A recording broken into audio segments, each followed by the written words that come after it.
بسم اللہ الرحمن الرحیم۔ السلام علیکم دوستو، میں ہوں ساجد اور آپ دیکھ رہے ہیں ساجد حکمت ٹی وی۔ دوستو، آج کا ہمارا ٹاپک ہے معدے کی تیزابیت اور اس کا علاج۔ سینے میں ہونے والی جلن کو عام طور پر تیزابیت بھی کہا جاتا ہے، کیونکہ یہ واقعی تیزابیت کا بہاؤ ہے جو آپ کے معدے سے غذائی نالی میں آتا ہے اور درد پیدا کرتا ہے۔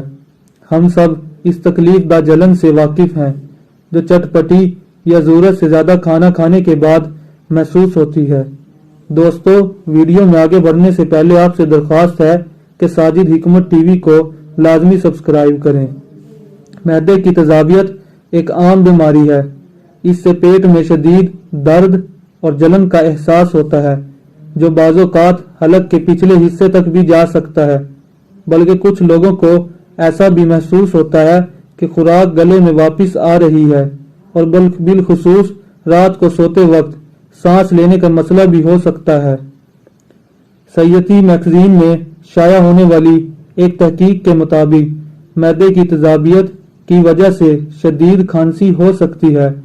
پیٹ میں تیزابیت زیادہ مرغن اور بھاری کھانا کھانے کے باعث یا پھر دیگر وجوہات کی بنا پر بھی ہو سکتی ہے۔ حاملہ خواتین کو بھی اس کی شکایت ہو سکتی ہے۔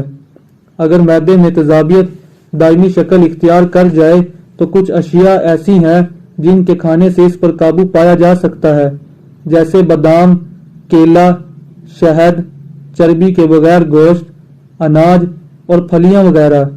ادویات میں ادرک کا استعمال زمانہ قدیم سے ہوتا آ رہا ہے اور یہ تیزابیت کے لیے بھی ایک مفید غذا ہے۔ بد ہضمی میں اس کا بہترین استعمال یہ ہے کہ گرین ٹی کے ساتھ ادرک بھی چبائیں۔ یہی وجہ ہے کہ اکثر ہوٹلوں میں گرین ٹی کے ساتھ ادرک اور پودینہ بھی دیا جاتا ہے۔ اس کے علاوہ گڑ میں میگنیشیم وافر مقدار میں موجود ہوتا ہے جو نظام ہضم کو قوت بخشتی اور تیزابیت کو ختم کرتی ہے۔ کھانے کے بعد گڑ کا چھوٹا سا ٹکڑا منہ میں رکھ کر چوسیں۔ اس کے استعمال سے جسم کا درجہ حرارت بھی کم اور تیزابیت کو بھی دور کرتا ہے۔ پرہیز: اگر آپ معدے کی جلن کا شکار ہیں تو سافٹ ڈرنک سے پرہیز کریں۔ یہ مشروبات معدے میں مختلف گیسوں کو جمع کر کے معدے کی تکلیف کو بڑھاتی ہیں۔ اس کے علاوہ ترش پھل جیسے لیموں، سنترا وغیرہ کھانے سے بھی پرہیز کریں۔ ترش پھلوں میں تیزابیت ہوتی ہے، وہ معدے کی تیزابیت بڑھانے میں اہم کردار ادا کرتے ہیں۔ کافی جہاں بہت سے لوگوں کے لیے ذہنی سکون کا باعث بنتی ہے، وہیں پیٹ کی تیزابیت میں بھی اضافہ کرتی ہے۔ اس کا استعمال سینے کی جلن کا بھی سبب بنتا ہے۔